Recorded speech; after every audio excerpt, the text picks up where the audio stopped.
Voici les murs du palais, une enceinte carrée de 500 mètres de côté, bien protégée.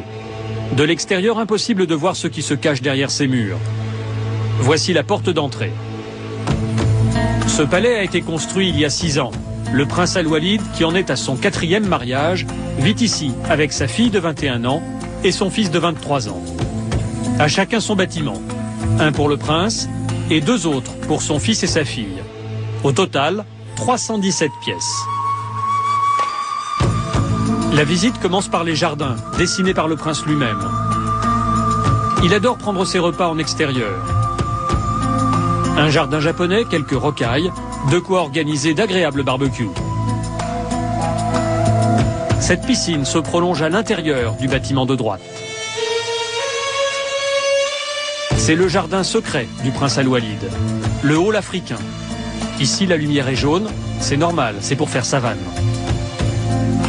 Walid bin Talal est un passionné de nature et d'Afrique. C'est ici qu'il rassemble ses trophées, ses animaux chassés au cours de safaris africains.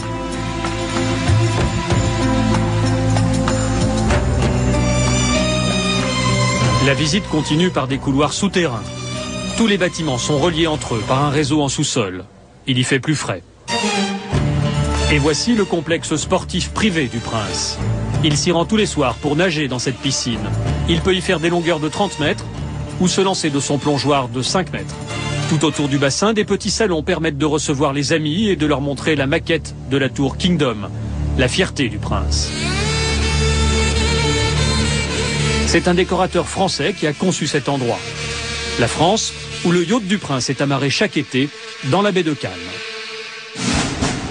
Bien sûr, il y a une salle de cinéma privée. Le prince est un amateur de films américains et côté français, il adore Louis de Funès. Et quand il faut partir, le prince peut choisir. Il change de voiture tous les jours. Des 4x4 qu'il possède chaque fois en double exemplaire, un pour lui et un pour ses gardes du corps.